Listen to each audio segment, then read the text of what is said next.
I think the decision of where to live is almost as important as the decision of who to marry. To be a good speaker almost entirely starts with having something good to say.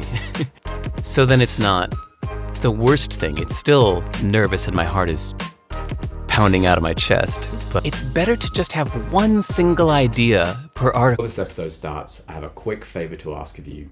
If you've ever liked an episode of the show, please hit the follow or subscribe button. It helps more than you know. Thank you and enjoy this episode. Initiating launch sequence. 5, 4, 3, 2, 1. Hello and welcome to Ready for Launch, the show where I talk to inspiring people about the process of launching their businesses and ideas into the world. I'm super stoked today to have someone who has inspired me so many times in the last few years through their writing. Derek Sivers, welcome to Ready for Launch. How are you doing today? Thanks, Ian. Good. We are talking from absolutely opposite sides of the world. It is nighttime in France. It's first thing in the morning here in New Zealand. Yeah. And we're ready I'm to go. hoping you're going to have a lot more energy than I have today. Cool. Well, it's an absolute pleasure to be speaking to you. Most people don't know this. Probably you don't know it either. But when I started this podcast a couple of years ago, my mum actually asked me who my dream guest would be to have on the show. And the only person I could think of was you. And No way. Here we are. So Wow. Proof that you can do anything if you put your mind to it and send the right email to the right person. That's so cool. Thanks for telling me that. Actually, thanks for saving that surprise till now. That's sweet. Yeah, but this is not a show about me. It's a show about you and your writing journey. I usually get my guests to introduce themselves and their history, but I promised you I would do that piece for you, as there's about 100 other podcasts that you have done that job. So here we go. Here's my version of your life. Derek Sivers, born in California, 1969, decided you wanted to become a musician, and for about a decade, through most of your 20s, you did just that, while also performing as the ringleader in a circus.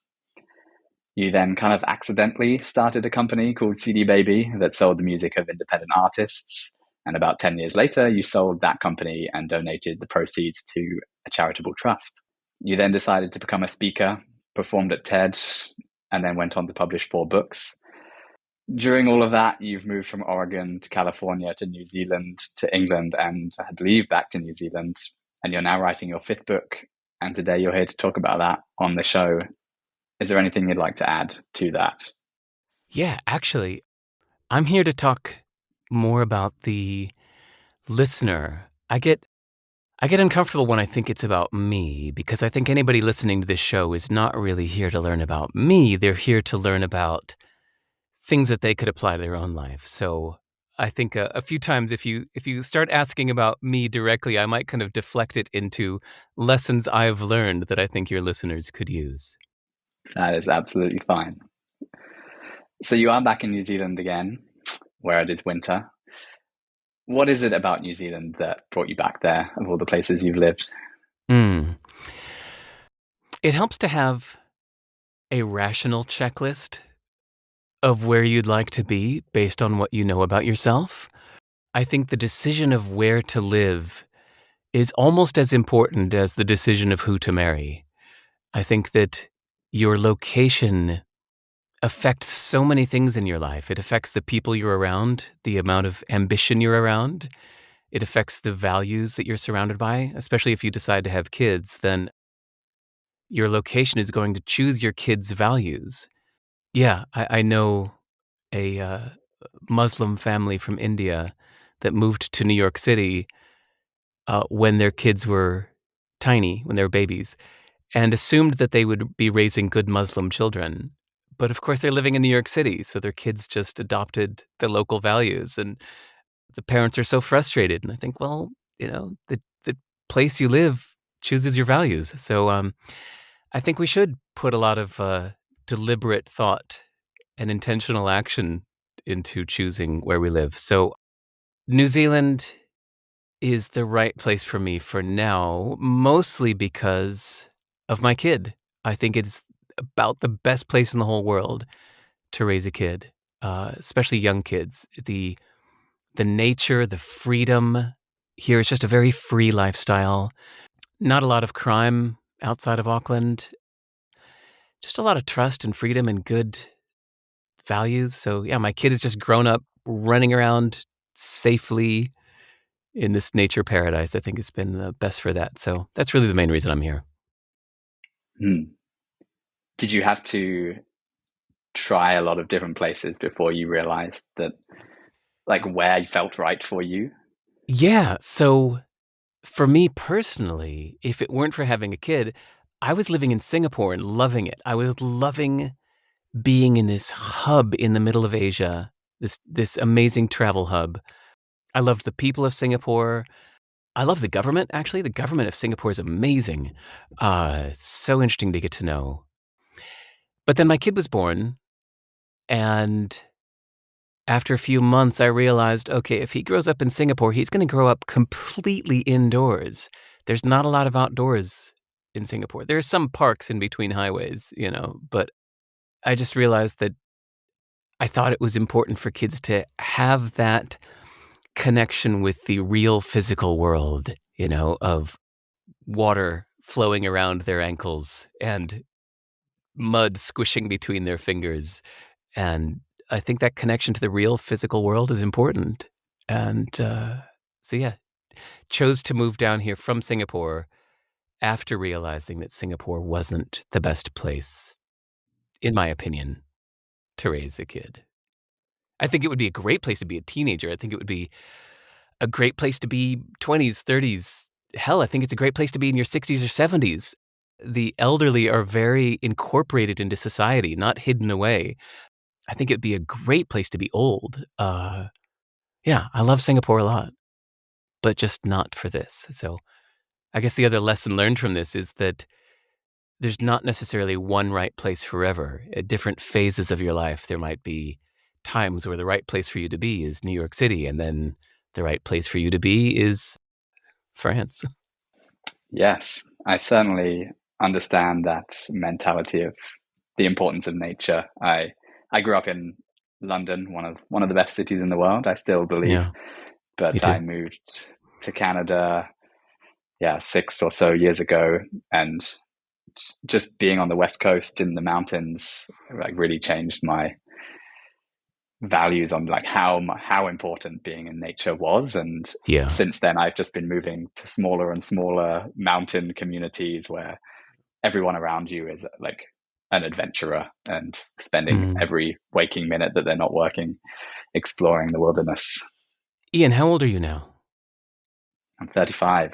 All right. So I'm 53, and same as you, I kind of, in my 30s, I kept moving to small places, nature places.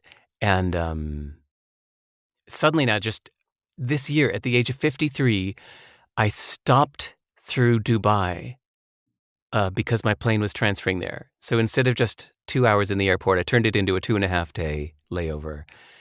And I'm so glad I did because, oh my God, that place is amazing. I am so fascinated with the culture. It is so interesting. There's so much going on. There's so much development, so much ambition that I'm actually filled with this sense of like, oh man, I want to be there.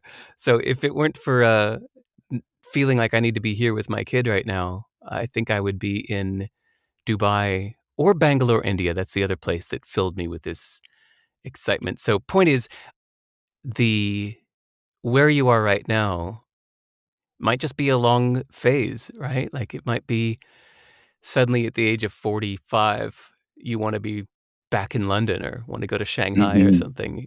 It's not a fixed thing. Absolutely. Yeah, I'm sure that it's that contrast, right? Like doing something new. And once you've Yeah, been in a city for 29 years, then the mountains are wonderful. Maybe if I've been in the right. mountains for another 10 years, then I'll Yeah, want that buzz again.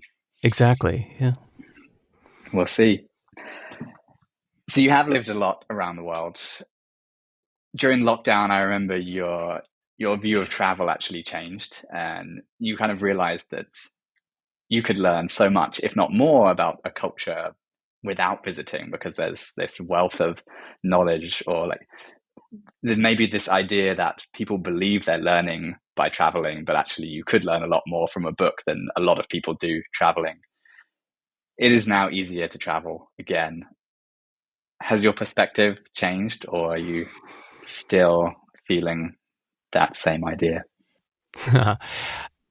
It's funny, I never wrote about that. So I think you must have heard some of my podcasts I did in 2020, huh? Mm-hmm. Yeah. I yeah, I had a moment of thinking, wait, how does Ian know that? And I thought, oh, right. Yeah. I did some podcasts in 2020 where I think that the lesson learned from that is that we can adapt out of necessity to whatever situation we're put in, right? So imagine right now your top values are skiing and hiking.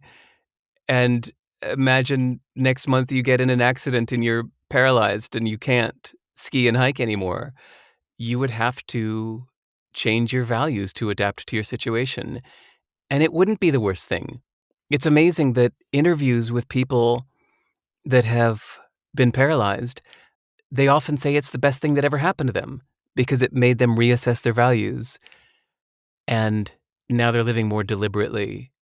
So we are so resilient and able to adapt and change. Well, hopefully, most of us are. Some resist it, but I think anybody that seeks out this kind of podcast is probably somebody that is resilient and open to change. And yeah, travel was my top priority. That's actually why I moved to England, is because I had been here in New Zealand for 8 years and I felt like, okay, I want to travel a lot. I want to expose my kid to the cultures of the world. Let's pick England as a home base for that. Oxford was pretty close to Heathrow, and I chose it very strategically for that. And then just 8 months after we arrived, COVID hit. Suddenly we couldn't travel and the schools were closed. And so just had to adjust my values and say, okay, kind of like being in a skiing accident. I had to say, all right, I'm going to deliberately shift my values. I can learn about these places through books. So that was a philosophy built out of necessity. Mm. And now you're excited to travel again. I am. I think the difference is the people. I think, yes, I can learn about a culture through a book. And then you can go and you can see buildings and smell smells and taste food, which is nice. But I think my favorite thing is all of the face-to-face friendship building with people. That's the reason I went to Bangalore, India, was solely to make friends. I just felt like, all right, I know a lot of people in this city, but I've never really been there. So I went deliberately just to sit down and talk with potential new friends. And I love it so much that it feels like a second home to me. It's a place that I'm just going to keep going every 6 months and keep seeing my friends there.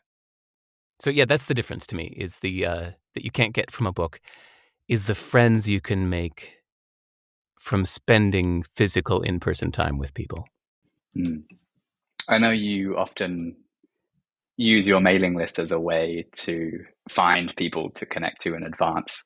Do you also have more spontaneous friendship making approaches you take when traveling?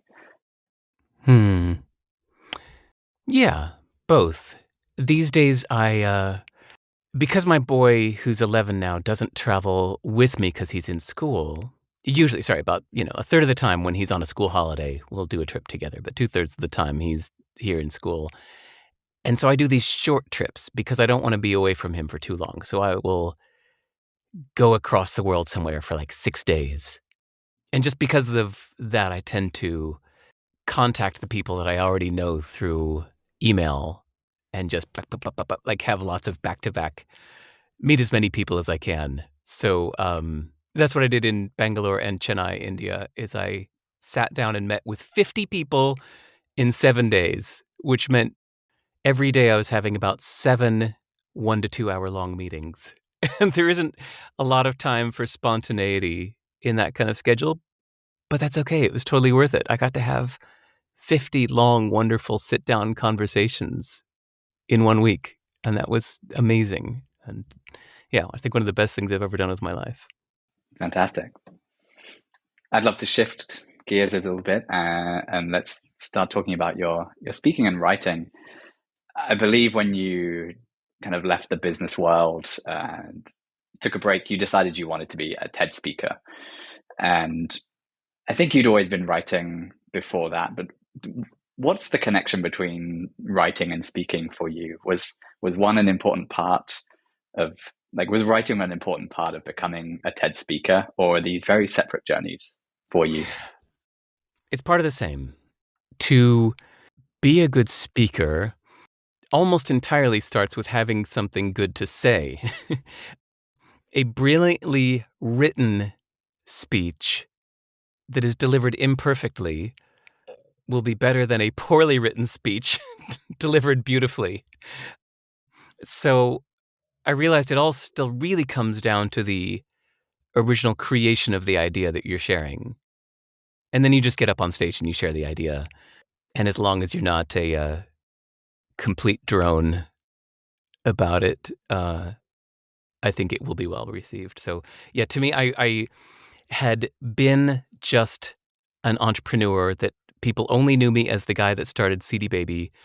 And I wanted to branch out of that and become more of a writer, speaker, thinker kind of guy. So the essence of that is coming up with interesting ideas and then presenting those ideas to the world, whether that's in an article or a book or a podcast or a standing on stage.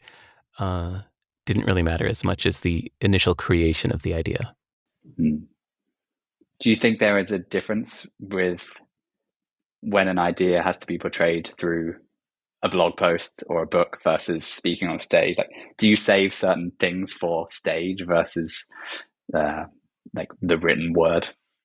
No, I think that's more about the audience. I think some people listening to this, for example, prefer audio. Some people prefer video. They only watch YouTube and TikTok. They will not read a book. They will not listen to a podcast that doesn't have video. Other people like me will only read a book. I really don't read articles anymore. I don't read blog posts. I don't read articles. I don't even really listen to podcasts. I just read books and I never watch video. So I think it's more about the audience. Oh, and some people just love attending events in person and they won't read books, but they'll go listen to the author. Some of them will spend thousands of dollars to go to a workshop that an author puts on. They won't buy the $25 book, but they will spend $5,000 and fly across the country to a 3-day workshop presenting the exact same information that's in the $20 book.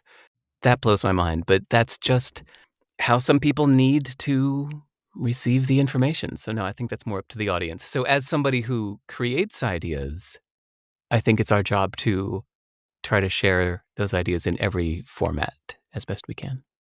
Did you ever take classes, workshops, guidance on how to become a good speaker when you set this goal of being a TED speaker? No, but remember, I had been a professional musician and entertainer on stage for 15 years. So I've done over 1,000 shows on stage as a performer before I ever stood up on stage to give a talk. So I guess I was kind of an old hat at standing on stage by then. Did anything stand out as different when you're not hiding behind the music, the instruments, or the performers of the circus? Good question. I think the difference is whether you're getting up there to do something you already know well, or if you're getting up to do something for the first time. So still, if I get up on stage right now and you tell me to just tell my story of how I started my company or tell the story of how I moved to New Zealand or anything that I just know off the top of my head, that's completely comfortable. And there I have the opposite of stage fright. I have stage comfort. I get on stage and I go, yeah, this is my domain. But when I write a new talk specifically for a conference, and then I stand up on stage to deliver something that I've never said out loud before, that is still terrifying. Even if I've practiced it 20 times at home, the fact that I'm delivering something that I've just created for the first time, that's always hard. So if you go to TED.com and you find my talks on TED, I'm actually terrified in all of those. I don't know if anybody will be able to tell, if you'll know me well enough to hear that my voice is actually shaking. But all of those TED Talks delivered on the TED stage, I wrote those talks just for the TED conference, and I was terrified at every single one. And I can hear it in my voice, but I don't know if anybody else can. Yeah, I wonder. I remember I performed at my very first open mic night last year, and Oh, I wow. remember that I was listening to myself trembling as I tried to sing. So Right. yeah, but I have no idea how much that comes across to the audience. Yeah. I certainly hadn't noticed it in your talks, but Cool. yeah, it's interesting the things we pick up ourselves versus what other people hear. Do you have any techniques that you use to manage that fear? No, just practice. Just keep getting on stage. Well, I mean, just practicing the talk before delivering it on stage. So if I've just written something for a conference, I'll call 10 different friends and do it 10 different times as like a performance over the phone. Or I'll hit record on the camera and deliver it to the camera, even if it's just for myself. Just practicing it over and over again before I get on stage.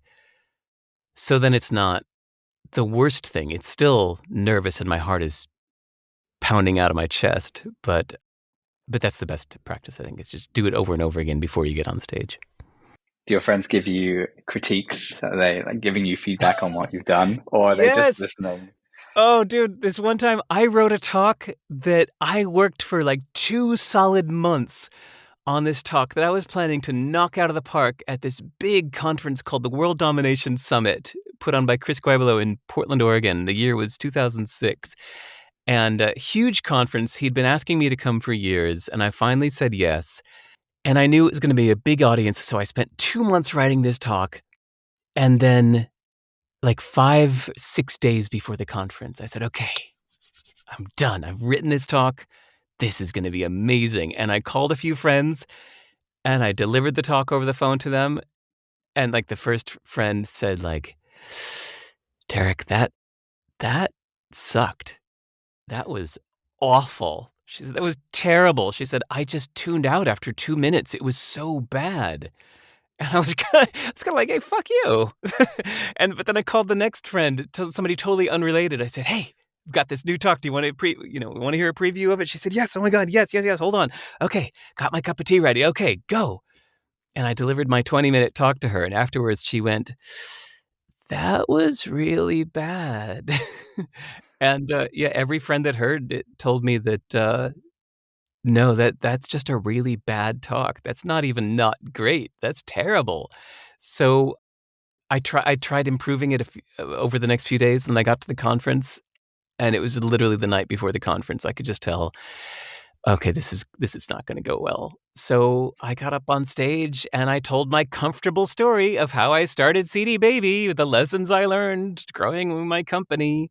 Da da da. It's like it's like Paul McCartney singing Yesterday or something. It's, yep, this is my thing. I've done 1,000 times. I can tell this tale. And I'm so glad I did. It actually went great.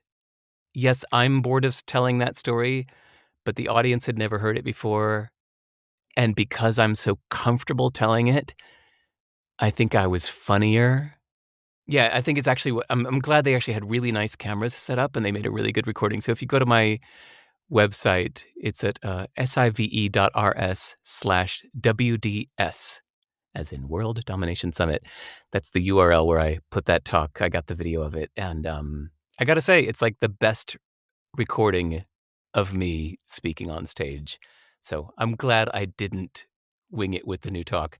The funny thing is, this terrible talk, I can't find it. I have looked, I usually never delete files, but I looked everywhere in my hard drive. I can't find the talk I wrote.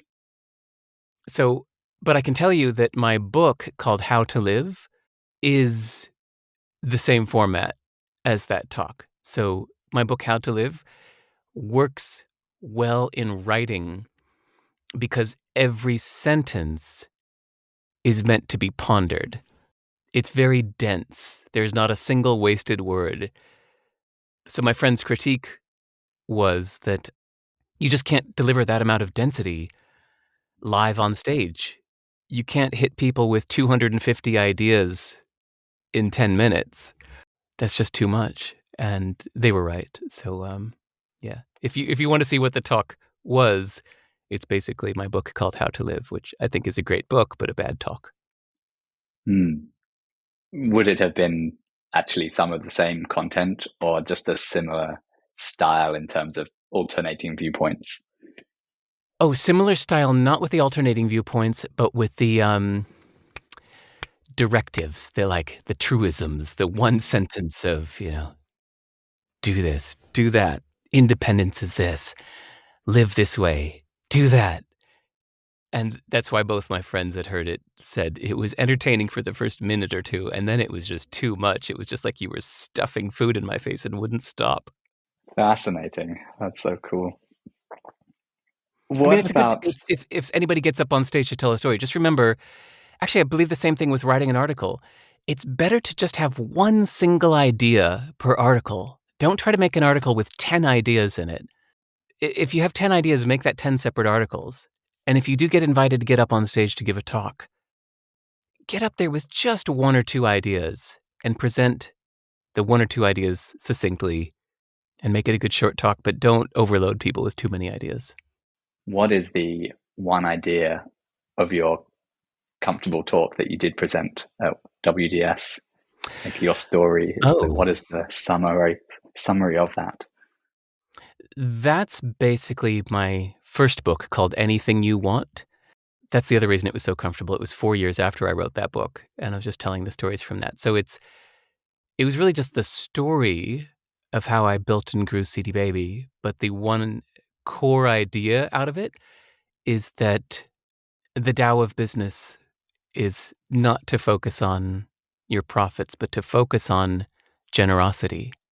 And by giving generously to your clients, to your customers, they will reward you, happily open their wallets to you, and happily tell their friends that everybody should go to you if you're generous to them. All right. Love it. When in your life did writing become so important to you?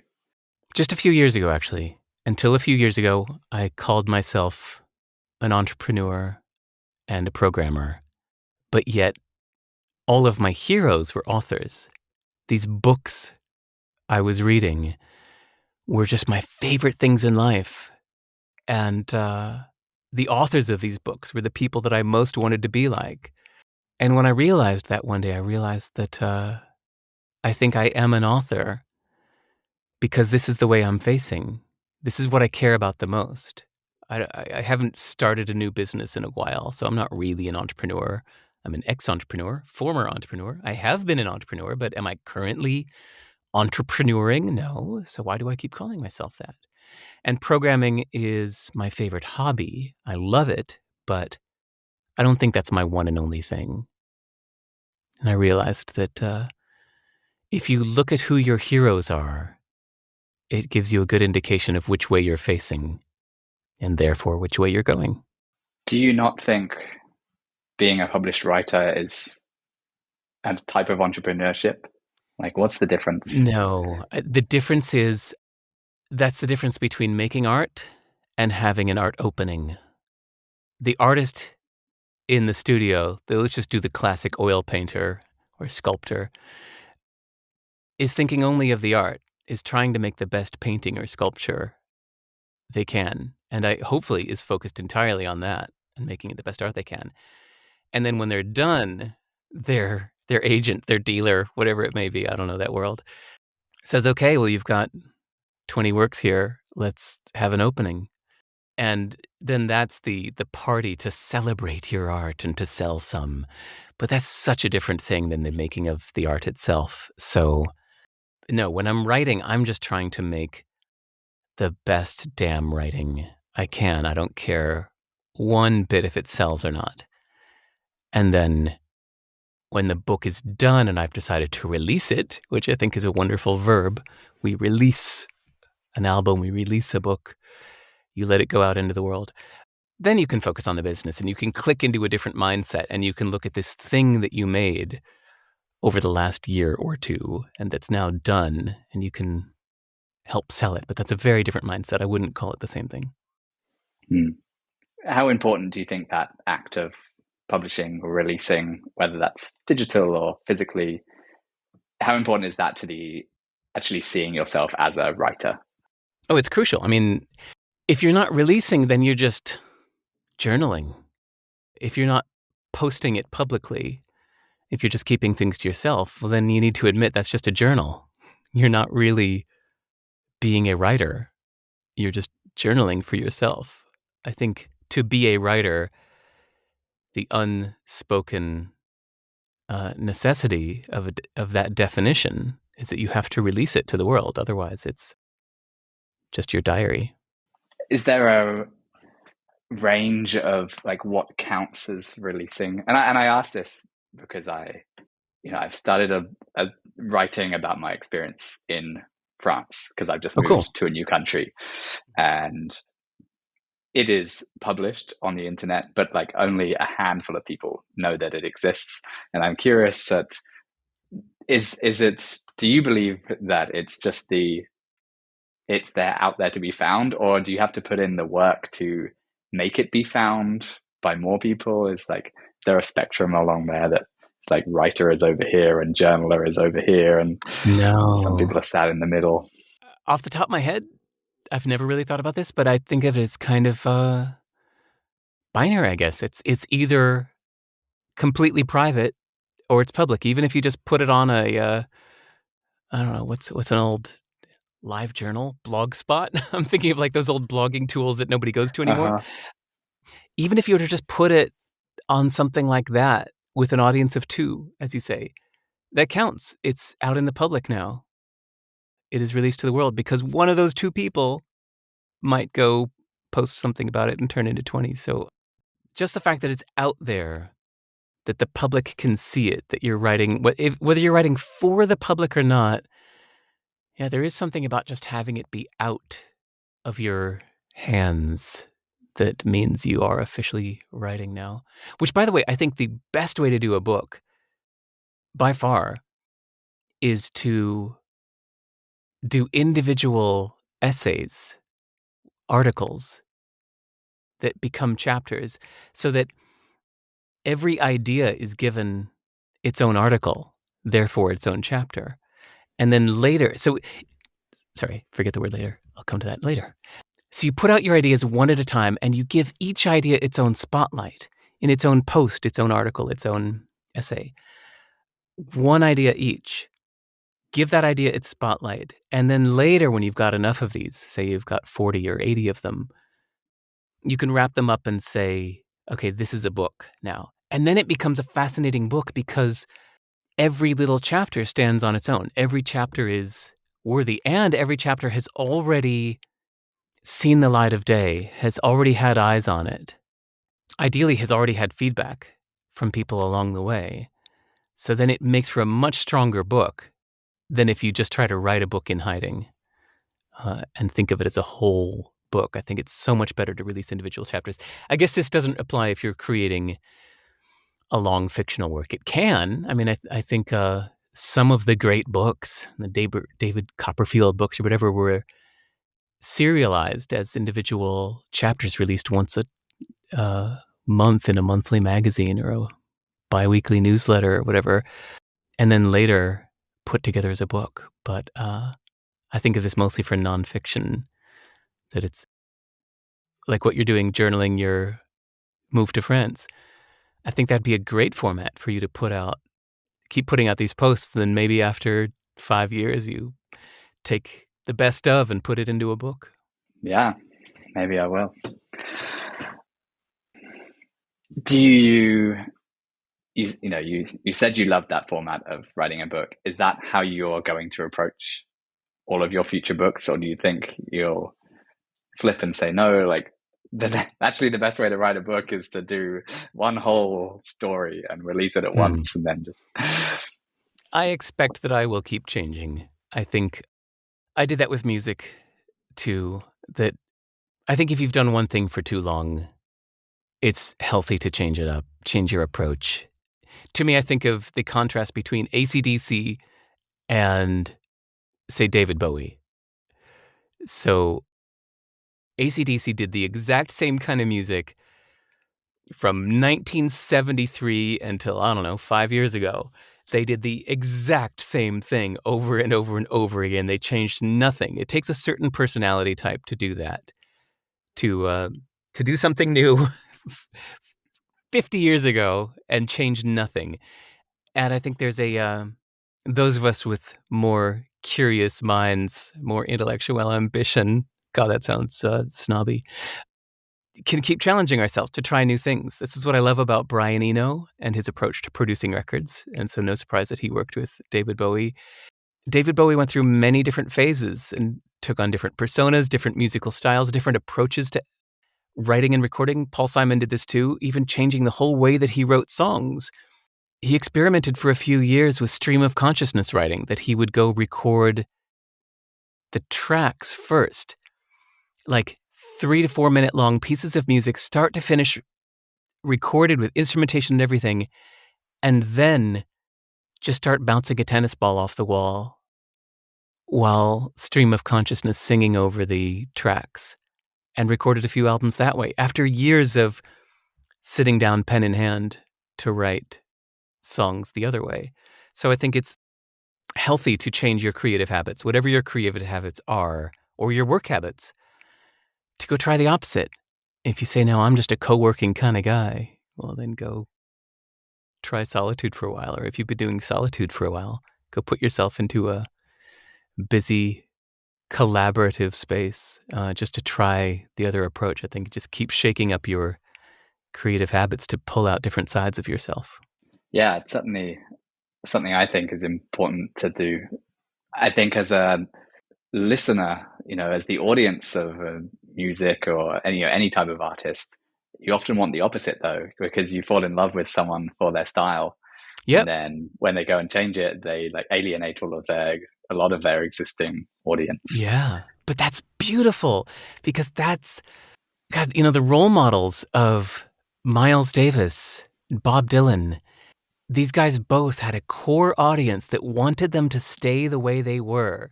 Everybody wanted Bob Dylan to just stay that guy with the acoustic guitar and the harmonica. And then he went to the Newport Folk Festival, everybody expecting that, and he got up on stage with a rock band. And the audience was pissed off. They were furious. And somebody at the audience yelled, "Judas, you betrayed us. Like, we are the folkies. We are anti-electric. And you get up there with this electric rock band? Screw you." And that was so creatively liberating for him. Can you imagine if he would have just stayed like a tribute act to his former self, just kept doing the same thing because that's what the audience wanted? And same thing with Miles Davis. God, he innovated so many different styles and then tried playing with other people's styles too. And he kept changing, and people kept wanting him to be the bebop guy. And then he went to cool jazz, and everybody wanted him to keep doing cool jazz. And he went on to Bitches Brew and his fusion electric style. And then he ended up doing like cover versions of Cyndi Lauper pop songs. And again, the audience was furious, but that's the artist's way. You got to keep pushing yourself creatively. It's the goose and the golden eggs, right? Like, if you just keep giving the audience what they want, you're not taking care of the creator that's creating these things. So I think that's where burnout happens. If you make yourself miserable in service of the audience, then you'll dry up. Have you seen any shifts in your writing style since you started that you feel like you've changed genres? Oh yeah. I mean, if you see my first book called Anything You Want, it's just storytelling. It's telling lots of stories, and each little story ends with a little lesson I learned from this story. And then I get a little more abstract in my next two books. And then How to Live, which as of now is still my newest, and I think my best book, is so different. There is not a single story in there It's just directives. It's like the densest possible communication of big ideas, skipping the explanation for each, just saying, do this, do that, and just leaving it up to the reader to sit and ponder the implications of it or the thoughts behind it. Such a different style. I'm so proud of that one. That was a lot of work. It's so much easier to just tell stories. But now, having done that, my next book, I'm having to deliberately make sure I tell some stories and I don't get stuck into a style like I did with How to Live. I don't want to just keep being that guy that does that style. I want to keep changing it. Mm. You said it's just much easier to tell stories. I think a lot of people would disagree. Not everyone is a natural storyteller.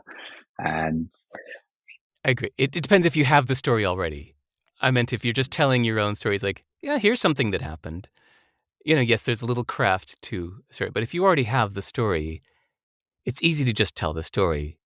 Yeah, it's easier to just tell a story of something that happened instead of getting all philosophical. Obviously, your past lives as entrepreneur and musician have had a big influence on the content of your writing.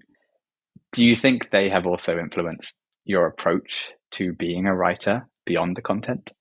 The hard lesson I learned getting on stage at the age of 18 with the circus. Audience, for 10 years, I was ringleader MC of a circus from the age of 18 to 28. Basically, my full-time job was the front man of a circus in the northeast of the U.S. We toured around and did 1,000 shows, and I was the ringleader MC on stage, and got the gig when I was 18, and I was not ready for it yet. I got up on stage, and I was self-conscious, and I thought it was about me, and I sucked for the first month or two.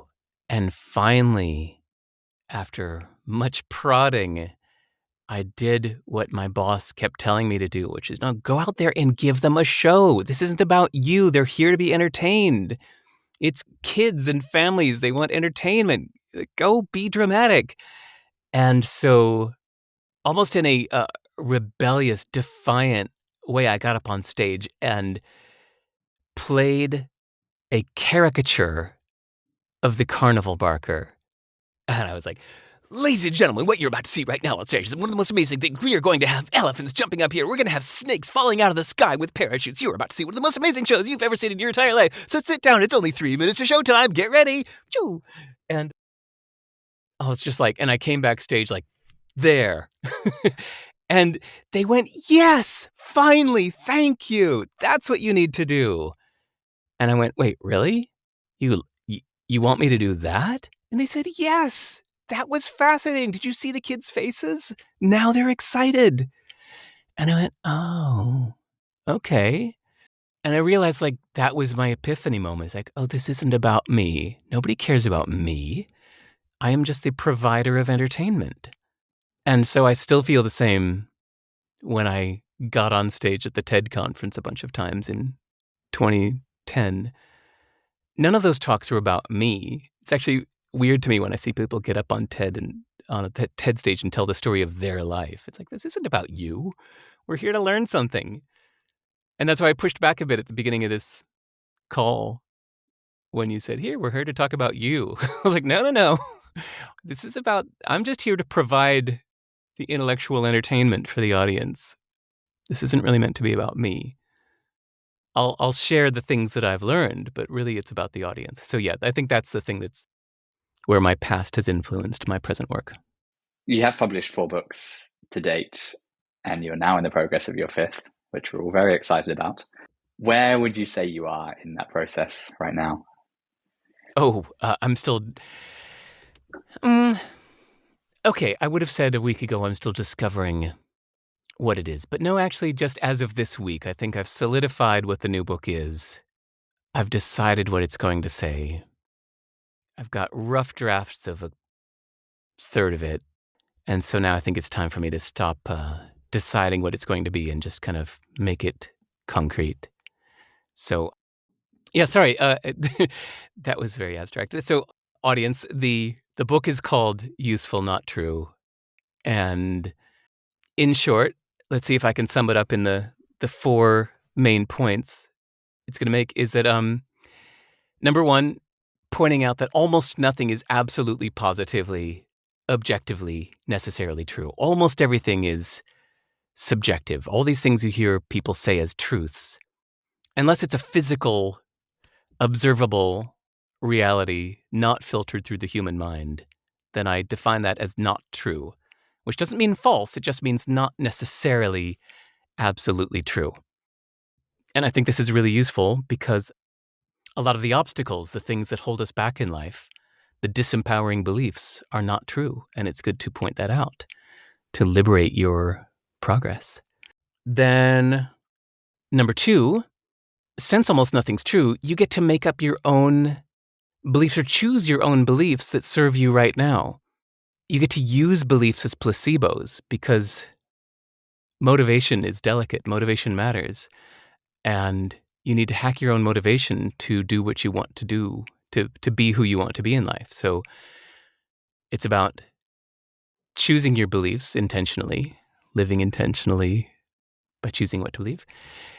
Then 3 is about pointing out that, about avoiding ideology. I think the problem with ideology is it takes a whole bundle of beliefs and calls the entire collection true and good. But then if one thing in that bundle is disproven, people call the entire bundle false and bad. And I think that's the problem with cancel culture, is that one person who has done lots of wonderful things, if they say one wrong thing, we just declare everything they've ever done to be worthless. And same thing with, say, I don't know, I'm not Catholic, but let's say, yes, some Catholic priests have done horrible things, but that doesn't mean you should throw out every good thing that ever came in that religion. You could see the same things even with a book like Thinking Fast and Slow by Daniel Kahneman. Brilliant book, so many useful ideas that could change your life. And yet, like 2 of the little studies he did in there have found to be not repeatable. And so a lot of people then, in the ideology mindset, will say, well, then screw that book. You know what? Take it off the shelves. Like, I'm not going to read that book. It's been disproven. But no, it's like that's a 500-page book of which 2 pages were disproven. And I think that's a harmful that people want to throw things out. And I think that comes from this mentality of defining something as either true or not true. So, and okay, sorry, I went on too long about that point. And then number 4, realizing that the norms and rules of society are just a game. That's really no different from the games we made up as kids when you play a game with a friend and you make up rules as you go. You say, okay, well, I'm standing on the couch now, so the ground is hot lava, unless I've crossed my fingers. But then if I touch you twice, then you're it. And then, no, but you have to have the 5-second rule. Okay, you can't, no immediate tag backs. You make up rules all the time, but then we get to be grown-ups and we go out into the world and make up these rules, but we act as if they're true. And that's the problem, is people make up rules and then insist that they are true. And we believe them, unfortunately. And so the 4th part of the book points out that all of these rules and norms for society are not true. They are negotiable, and you should not play a game that is rigged against you. You should quit the game, make your own game, because it's all just play anyway. So that's it. So the common thread of this is that almost nothing is true. So you should choose the beliefs that are useful to you. And that's why the book is called Useful, Not True. What is your process for deciding what that next book is going to be? Like, how did you come to the decision that, having written a book on how to live, you're now going to write a book about the non-truths of living? I found it was a common thread between things I had been thinking about and talking about and writing about for years. I kept having to explain to people that I'm choosing this belief not because it's true, but because it's useful for me.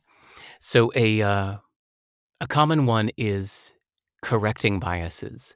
So think about if you are playing frisbee or going bowling and you notice that every time you roll the ball down the bowling alley, it keeps going off to the right. And so what you do is you have to deliberately steer it towards the left. You have to feel that you're aiming too far to the left in order to correct for the bias that's going to bring it back to the right, or vice versa. So I do that with my thinking, where if I notice that I've got a bias that, for example, is making me think that everything is someone else's fault, then I will correct that bias by assuming that everything is my fault. And the problem is when I would share that idea, people would say, but that's not true. Everything is not your fault. And I'd say, I don't care if it's not true. I'm choosing this belief to correct my bias. I'm choosing this belief because it's useful, not because it's true. And this idea kept coming up so much, I felt like, I think this is my next book. I have a lot to say on this subject. How do you identify where your biases are in the first place? The hard way, by finding out that you're wrong. Yeah, by feeling the pain of misjudgment. Like if you keep blaming everybody else for problems in your life, and eventually enough feedback comes back to you that, hey dude, I think you keep blaming other people, but I think this is your fault. Or if you just realize that mindset is making you miserable, for example, we choose our own perspective on everything. That's what I mean about, like, almost nothing is objectively true. There's the cold, hard facts. It's like, a visiting alien could see in a telescope. That's an observable fact. Almost everything else is just our projected meanings onto things that are just not real. It's just a perspective. And so you just notice that some perspectives make you miserable. Some perspectives make you happy. Some perspectives make you jump off your sofa and take action. Or some perspectives just make you want to go to bed every day in the middle of the day. There's your perspective on life just changes all of your actions. And ultimately, your actions are what matter. Besides, of course, your just mental tranquility. So, yeah, I guess you just learn the hard way which mindsets are useful and work for you or not. You definitely have this habit of going all in on any one aspect of your life, whether it was music, business, now writing, and you seem quite happy to discard these other portions of your life in order to commit to that.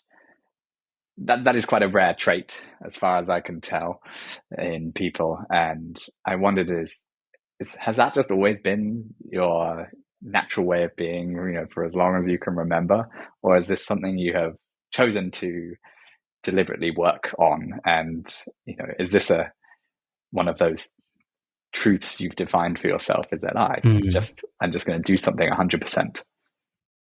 It is my nature. I've been this way since I was a kid. I get really into one thing, but the way it feels inside my head is it feels like unfinished business. It feels like when my focus was songwriting, I was trying to crack the code of songwriting. I was trying to be a great songwriter. And being a great songwriter was unfinished business. And so when somebody said, "Hey, do you want to come travel with us to Paris?" I was like, "No, I'm trying to be the best songwriter."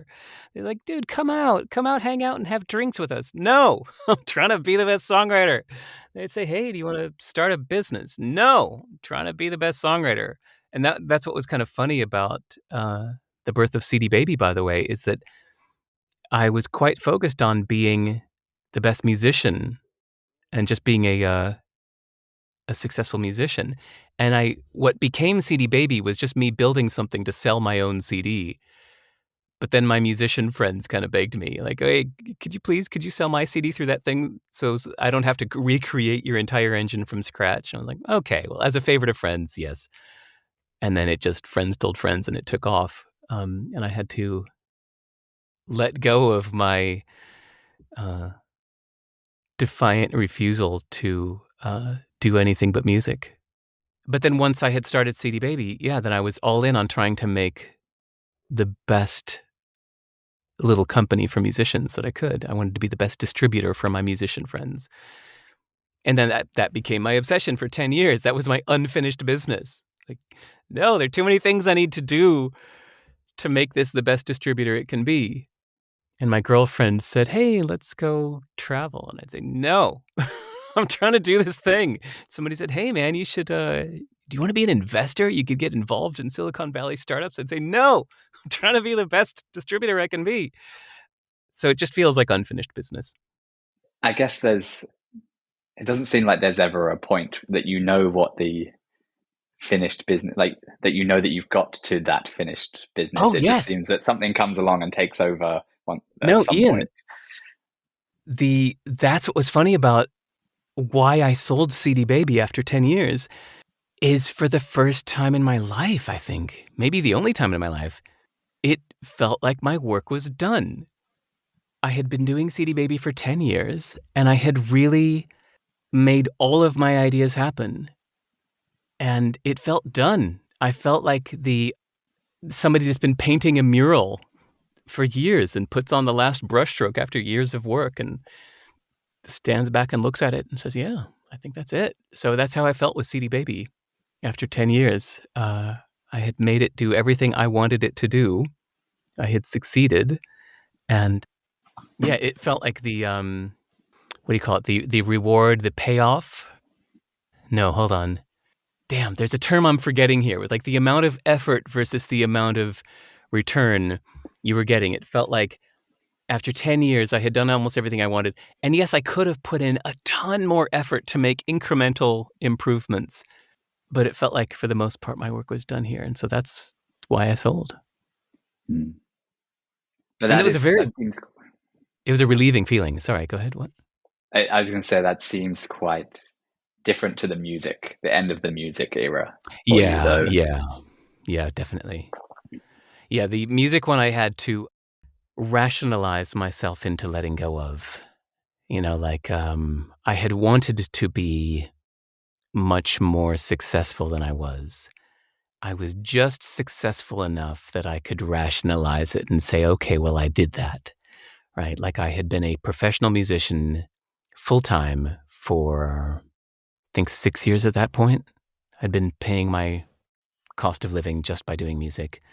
I bought a house in Woodstock with the money I made touring. I had released and promoted an album pretty successfully.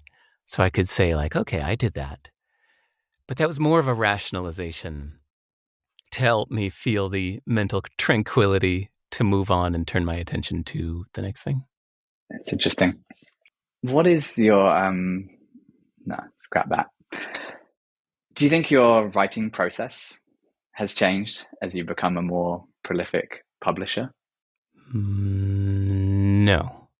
I mean, except for what we talked about earlier, where I hope to keep changing my writing style. In short, no. I still try to present one idea at a time. And how do you decide which ideas you're going to pursue and which ones kind of never make it out into the world? Usually it comes from talking to friends. If I'm talking to friends and somebody says, "Ooh, that's an interesting idea," I go, "Really? Oh." And then if I go tell that to another friend and they go, "Oh, that's really interesting," then I think, okay, I should share this with the world. If two friends find it interesting, I try sharing it with the whole world. Does that mean a lot of your ideas start just through conversation, or are you writing Yeah. things and then sharing them with people to see how they react? No, it's just just conversation. I mean, I wouldn't say I spend a lot of my life. No, I don't spend most of my life in conversation, but I do spend a lot of my life in conversation. So it's in those conversations that ideas often come up. Or let me take it back. Maybe that's half of them. Maybe the other half are just things that I've personally found very useful for me. That if I've had an idea and I've applied it to my life and it's made a big difference for me, then I'll share that idea in writing. I don't even need to test it on friends first or get feedback from friends. if something was profound for me, I'll share it with the world directly. You mentioned you spend a lot of time in conversation, and on the one hand, I'm not surprised because of the story you told of going to India and scheduling an entire week of conversations. But I also know you've said like your favorite way to spend a day is just shut up in a hole, 12 hours of work, not talking to anyone. Yep. So those two conflicting sides of you. I never thought about that apply to this, but the author Nicholas Nassim Taleb wrote The Black Swan, and I think my favorite book of his is called Anti-Fragile, where in it one of the many, many, many ideas in that book is what he calls the barbell strategy, which is to take two extreme approaches to something and balance the two extremes instead of living in the middle. So he has a picture of a barbell, with a heavy weight on each end and a thin pole connecting two ends far apart from each other. And he gives his example of investing, where he said, I take 90% of my funds and I just leave them in safe cash, completely safe. And then he said, I take 10% and I take the riskiest, craziest bets with it, which most don't work out, but some pay off hugely. He said, but even if the worst fails, I've still got the 90% in cash. So he said, instead of me taking a middle of the road investment strategy, I find it better to combine the ultra safe with the ultra risky. So I guess you could say I'm doing that socially. That, yeah, I do spend a lot of my life in total solitude, either just me or just me and my kid, seeing nobody here in remote New Zealand. But then in bursts, I will go to Dubai, to India, to a conference, to London, something like that, and then go meet with a ton of people in a short amount of time, get my social fix, and then come back to my productive solitude. Mm. Do you apply that to other areas of your life as well? I don't know. I mean, I didn't even realize that until you asked the question just now. I don't know. I think that in some ways I'm very progressive. I mean, you heard the whole like useful, not true pitch of just like making your own values. But I noticed that my approach to technology, surprisingly, is quite conservative, that I got sick of the churn of the new thing announced and everybody jumping on the new thing and then discarding the new thing months later or 2 years later, choosing a new thing. And I think, oh, well, why not just skip all that churn and only adopt things that have been around for decades and look like they're going to be around for many more decades? So that's why I use the OpenBSD operating system, and I do all my work in the terminal using a 50-year-old editing program called Vi in the terminal. And tech-wise, I guess you could say I'm very conservative, but it's because of that I'm trying to avoid the silly fashion-feeling churn of technology. Yeah, I've seen on your blog posts, your podcast, you're very into tech independence as well as maybe being. I don't know if that would strike me as conservative or not, but really you're about owning your own servers, building your own website. Yeah. Do you self-publish for similar reasons to that? It feels smart long-term to own your own copyrights. Musicians dealt with this. In the late 90s, there was a big talk in the musician community saying, look, now thanks to the internet, we don't need to sign away our rights to the record labels. You can hold on to your rights for your own music and get it directly to the fans yourself. You don't need to sign away your life to Warner Brothers or EMI. And a lot of musicians, including me, really took that to heart and said, yeah, fuck the man. I can get my work directly to my fans. I don't need the middleman to own my copyrights. And so then it blows my mind where 20 years later, I'm publishing books and people are just signing away their rights to Penguin and just handing all the distribution to Amazon. And I'm thinking, God, did you learn nothing? Like, have you forgotten all the lessons of the indie music revolution? Like, come on, you don't need the man. You could just do this yourself and just go directly to your fans. And they say, yeah, but Amazon gives me broader exposure. I'm like, yeah, well, that was the same argument that had musicians sign away all their rights to Capitol back in the day because it gave them more exposure, whereas the few that held on to their rights really were thankful for it. And so, yeah, I just hold on to my own copyrights. The first one was an exception. The only reason my first book happened is because Seth Godin, who was one of my heroes, asked if he could publish my first book. And so, because it's my hero, I said yes. So my first book was on his company. Then he sold it to Penguin. So my first book was on Penguin. And they were really nice people. I like them. But still, just underneath, I felt like, oh, this doesn't align with my values. I think it's more important to keep your own copyrights and just do the distribution yourself. Does that sale to Penguin limit what you can do with that content now? Oh, no, actually, I spent a ton of money and bought back the rights to that first book. Okay. Perfect. Yeah, to me, that was, I forget what I spent, but it was an irrational amount because I just wanted the rights back. So sales had started to fall off a little bit. And I had to buy out my contract in both the UK and US. And I mean, it wasn't like $1 million. It was like, I don't know, 10,000, 20,000. I had to buy back every printed paper copy, and then I ended up giving those away. Yeah, but it made me happy. I then added 8 new chapters that I wished could have been in the original, and I re-released it myself. So now the copy of Anything You Want, my first book that you buy from me at sivers.com, is the 3rd edition, the newest and best, with 8 chapters that should have been there from the beginning. So it's 48 chapters instead of 40. Were they not there because you went through a publisher and they had No, sorry. over what was in it? Nothing like that. I wrote the book in 11 days. And then after it was released, I felt, ooh, there was a little more I should have said. Like I really missed some context to that. There was a little more to add to that story. So that's all.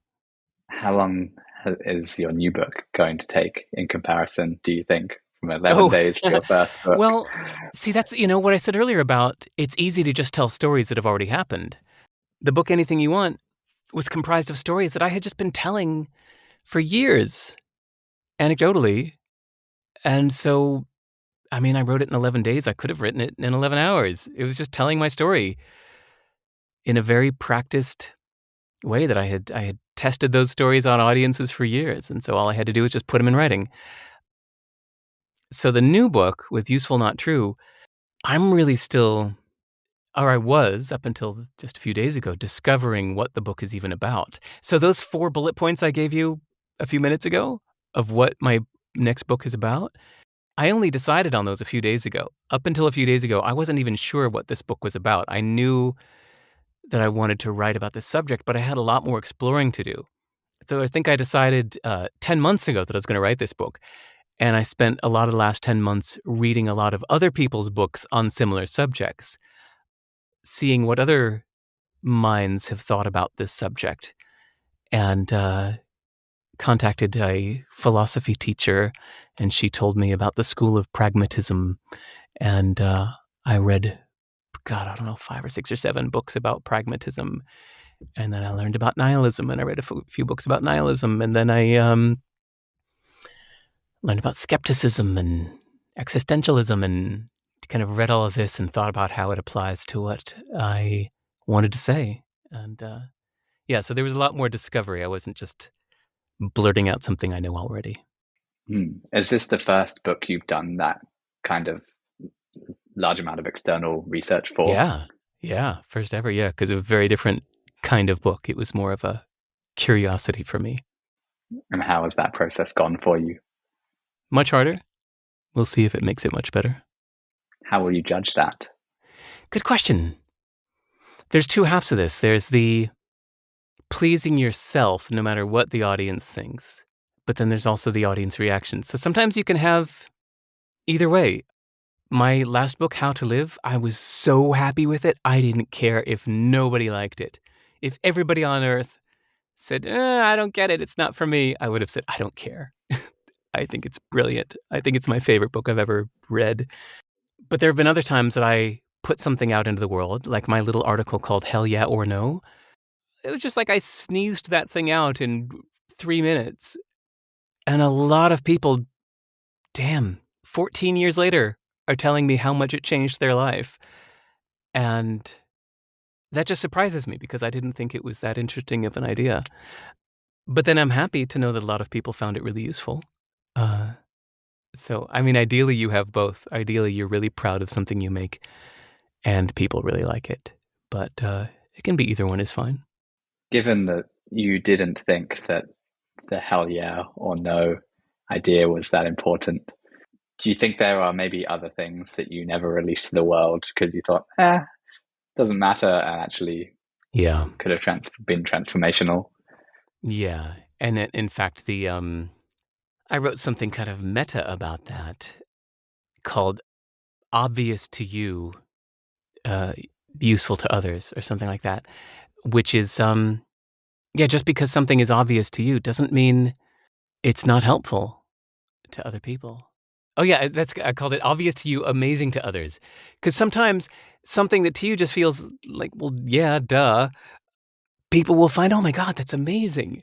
I mean, honestly, I think we should all probably put out way more than we do. Just share all of your thoughts and ideas. I'm really glad even when you told me that you're writing about France, even if it has an audience of 2, which maybe it'll be 4 after this podcast, then I think that's really cool that you're doing that, just sharing your observations, even if it's not that helpful. There is a guy who wrote a book, what's his name? Francis Tapon, Tapon, I think that's his name, wrote a book called Eastern Europe, Hidden Europe.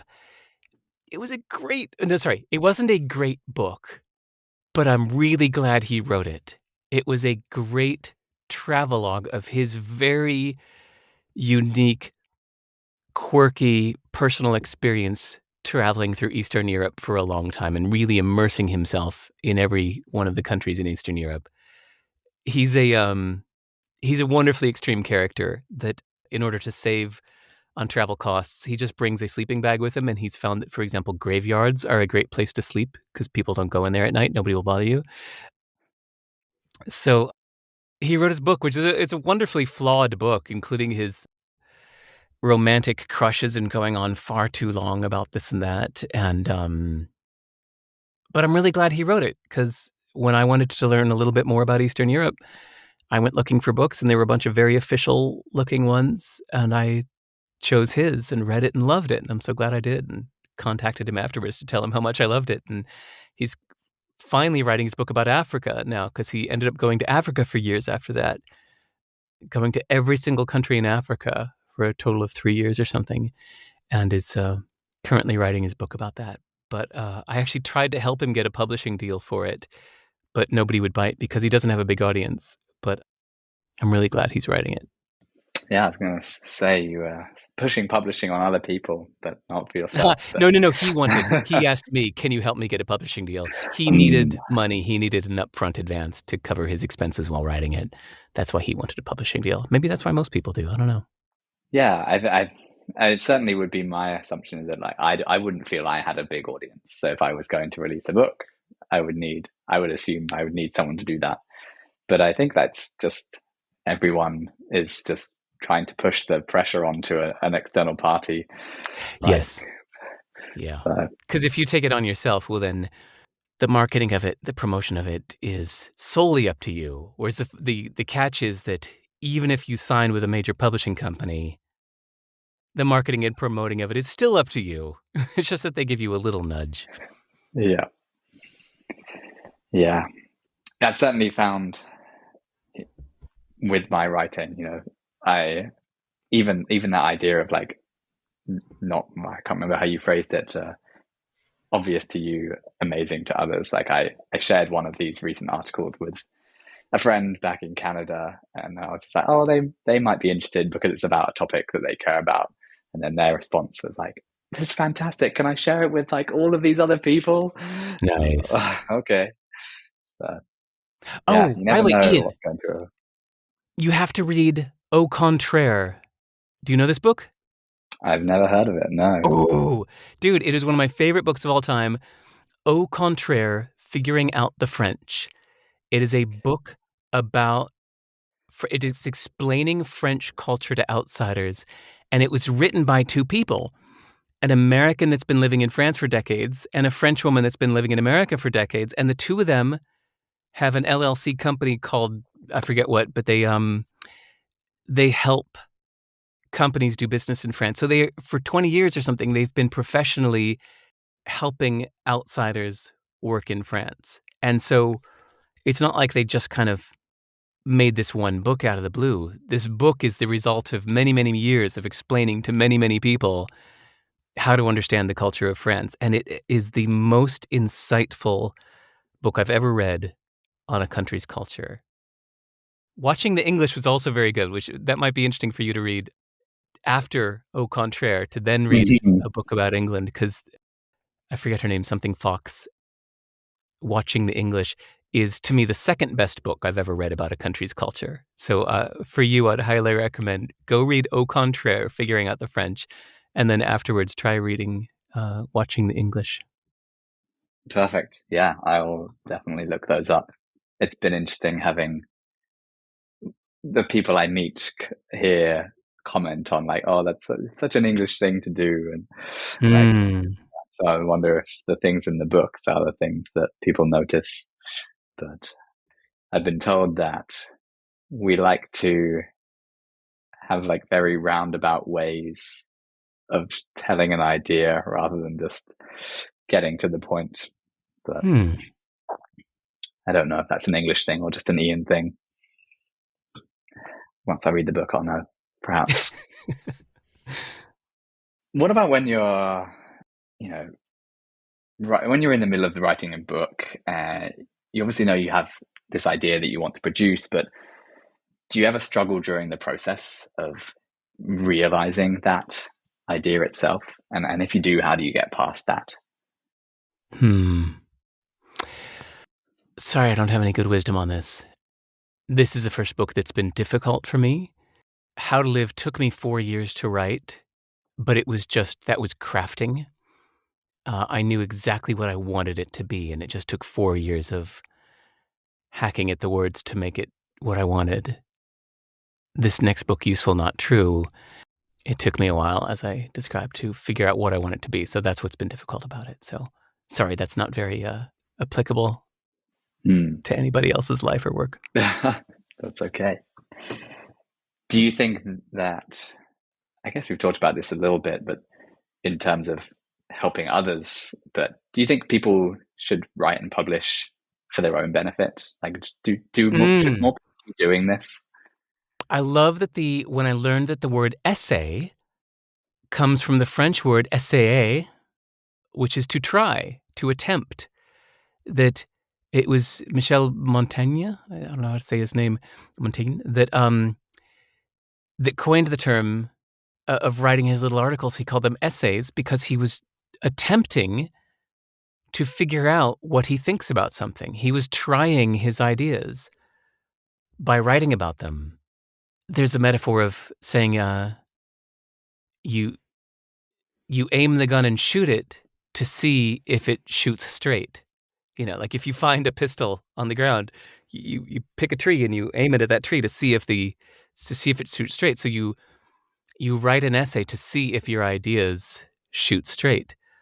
It's to figure out your thoughts. So for that, yeah, I think writing, especially in public, even privately. Now, I mean, both are really useful. Let's actually start with the private. Writing privately, it could be done in conversation. It could be done by sitting in a chair and talking to yourself, or walking down the road talking to yourself. But to say out loud or to write what your thoughts are or something, and then to challenge those thoughts, to push back against yourself and catch yourself saying something and say, is that true? Can I disprove that? What's another perspective? That's my default perspective. What's another way I could look at this? Okay, now I've got 2 ways. What's a third way I could look at this that is unlike either of those previous 2? To challenge your own thoughts, I think, is so useful. And then to share your ideas in public even sharing your questions in public is useful if you have any kind of audience at all, to ask the audience their thoughts on something. Actually, you know what? Even if you have no audience, if you just walk into a local shop, talk with whoever's not busy on the street, to ask random people a question, I think is a wonderful way to think through a subject and get random thoughts on any given subject. Is so useful to add more perspectives to your thinking.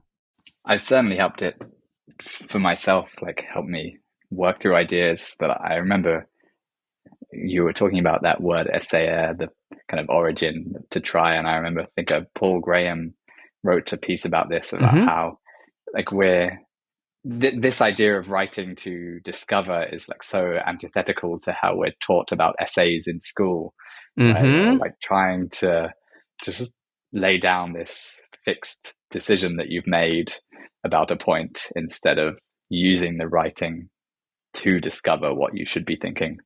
Yeah. And you can do both. You can, in a private journal or a rough draft, explore 12 different ideas and strike out 11 of them and come to one conclusion. And then you publish your conclusion for the world. I've done that quite a few times. Yeah. Do you ever think about what your next project is going to be when you're in the middle of another?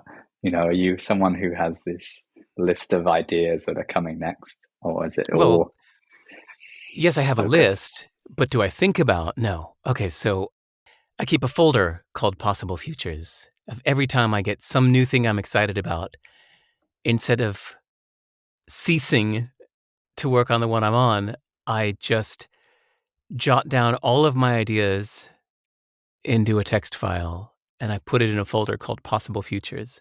So I know I can come back to it. I know the ideas are captured and they will stay there in storage until needed.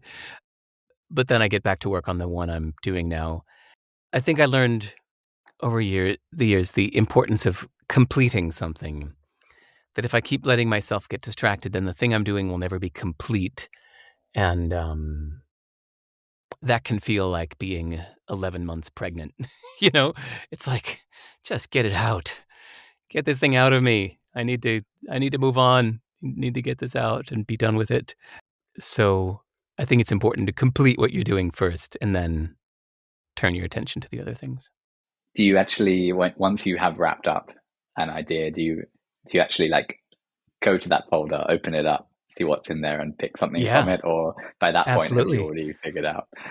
Yeah, Yeah. my Useful Not True book was, I'd had a folder for a year or two of ideas that I thought like, so thinking I need to write a book called Useful Not True, that started like 3 years ago when I was doing other things. I was like, yeah, I keep coming back to this idea, don't I? I keep having to explain over and over again that I choose ideas because they're useful, not true. And so I just had a little folder called Useful Not True where I kept adding little thoughts to it. And then after I was done writing How to Live, after I was done building the stuff to sell it and working on that, then after a little exhale, I went, I wonder what my next book is going to be. And I went to my Possible Futures folder and yeah, there were 4 other book ideas in there. I don't remember what the other 3 are, but one of them was Useful Not True, and I went, "Ooh, yeah." I've been keeping little ideas on this for a couple years. I think it's time to write this. So, yeah. Very, very literally, I go to that folder when I'm ready to start a new project, and I see what jumps out at me. Do you think it's influenced by the history of when an idea went into that, or like are you sometimes pulling out ideas that were way down the list from long ago, or is it more like the more recent the idea is, the more likely you are to pull it out? Ooh, no, I think the age of an idea is unrelated to how good of an idea it is. In fact, you could argue that if after many, many years something still feels like a good idea, I think that would prove a bit of a test of time. That if you had an idea 5 years ago in a different phase of your life and still 5 years later it seems like a good idea, that's a good indication that the persistence has proven a resilience, a strength. Mm, yeah. Your career has kind of seen three phases so far: music, business, writing. Do you think phase four is sitting in that list of possible futures somewhere already? Yeah. Uh, Probably, yeah, that's a really fun question. Yeah, probably. I have no idea what it would be. Knowing myself, I probably have another phase in me. It's probably not like I'm not just going to only write books for the rest of my life. I'm super interested in anthropology in general. I just find somebody laughed at me 2 days ago for how over the top excited I was when describing Dubai to them and what I loved about the culture of the United Arab Emirates.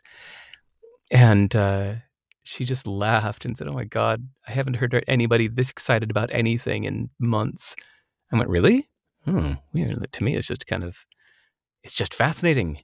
And hearing that kind of feedback from somebody who's not quite a stranger, but almost, made me think, I wonder if I'm actually more interested in anthropology than I realized. I thought it was just objectively fascinating. Even, like I told you, the Au Contraire book and watching the English. I've read probably 8 books on that in that genre of explaining a country. Germany, an enigma. Swiss watching, figuring out the French. What are some other good ones? Oh God, I've read a few books about India, but I'm fascinated with these books that explain a country's mindset because to me, it's each one of these cultures is a living philosophy. It's like we hear about philosophies that have isms on the end, right? Stoicism, pragmatism, but the culture of Brazil is a living philosophy. The culture of India, actually, even there, it's like there are different cultures within India. India is as varied as Europe, but the different cultures of places are working mindsets. Some of them work better than others. There's some real outliers like Japan that have their own very unique culture that works very well in some ways and not well in others. And it's fascinating to learn about these. So who knows? Maybe anthropology is my next thing. Anthropology of current civilizations, though, rather than Mm. historic, or is there? Yeah, you're right. I don't even. I'm saying anthropology like I know what it means. I don't even know what it means. It's just this thing. I think that's what we call this thing I'm interested in. The study of people's culture. You're right. There's probably a better term for it. In fact, I think put down in my notes somewhere I learned a better term for what I'm talking about. The study of mindsets. Look forward to seeing your progress in that area. Yeah, thanks. Maybe it'll be interesting to you. Maybe not. As usual, I'll probably lose my past audience. It was funny when I made the switch, talking only to musicians for all those years with CD Baby, and then I started getting interested in business, entrepreneurial things. I lost a lot of my musician audience, had no interest in that, and then I started talking about philosophical things, and I lost my audience that was interested in business and music. But it's cute. Some people have persisted. There's some people that I'm in touch with that have been reading my stuff since 2002 for 21 years, and have followed me through all the different phases. It's very touching.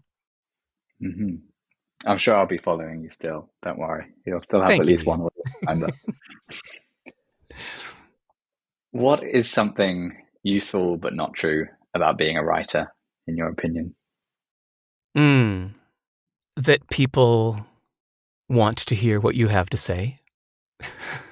That people will value your thoughts and insights and perspective. You have to believe that.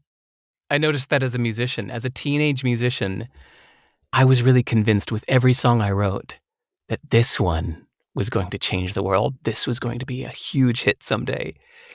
And in a weird way, you have to believe that when you're writing a song. Because if you just believe it's just like, nobody's going to hear this and it doesn't matter, well, then you stop writing songs. You have to have this useful, not true belief that this is going to make a big difference, that people are going to care about this, that people want this. Yeah, that's useful, not true. That's good Which, by advice. the way, sorry, to clarify, I say this at the very beginning of the book, but every time I say not true, it doesn't mean false. It Mm. just means not objectively, repeatedly, observably, verifiably, indisputably true. If it's not all those adverbs, then I just describe it as not true. But again, it doesn't mean false. It doesn't mean that it's false. Nobody cares about your writing. Nobody cares about your thoughts. It's just that it might not necessarily be true, but you have to believe it's true to put the appropriate amount of energy and care into your writing. Yeah, I see that in some of the things I write, in that you don't necessarily notice it's resonating with people because a lot of people don't share that opinion with you until some point later where they're, you happen to reach out to someone. They're like, oh, by the way, I've been following what you're doing and I love it, Yes. but until they said that, you're just like, there's no one cares. But Right. actually, people just don't share their opinions very often. So you have to there was that sweet believe thing. that's happening. You said that sweet thing at the very beginning of the call today that you told your mom that I was the ideal guest. That was so sweet. That was amazing. Because of course there were moments where hey, audience listening, Ian had to reschedule our interview because of fireworks. And because he found out that there were going to be fireworks during the recording of when we were originally scheduled to do this. So I kind of, there was a passing thought for only a second or two where I thought like, is this even worth doing? Does he even, maybe he just doesn't care. Maybe this just is like a lame excuse to get out of it. I was like, oh no, okay, I'll reschedule. And then you tell me something like that at the beginning of the call. So see, I had no idea. I didn't know you cared, Ian. Yeah, well, when I booked this podcast, I wasn't living in France, and then I moved to France, and August 15th is a national day off, and they're all celebrating Got it. at the exact time that we were recording. I almost didn't email you because I was concerned you might cancel because I was changing it at the last minute. But here we go. We did it. We did it. And that's a good place to end, a good place to end it. Yeah. Is there anything else you'd like to share based on what we've talked about? I always like to say at the end that, look, if you're somebody that went all the way through this, how long have we been talking? Almost 2 hours. If you're somebody that's gone all the way to 2 hours of Ian and Derek talking, you should definitely introduce yourself. You're probably my kind of person. And really some of my favorite people that I've ever met are people that just emailed me out of the blue to say hello and introduce themselves. So go to my website, go to sive.rs and email me. There's a link there that says contact, and it goes right to me, my eyes, and I reply to every single email. So please introduce yourself. And I can verify that you do reply to every single email because you've always replied to mine. I enjoy it. Yeah. Derek, thank you so much for coming on the show. Really appreciate you being here. You too. Thanks, Ian.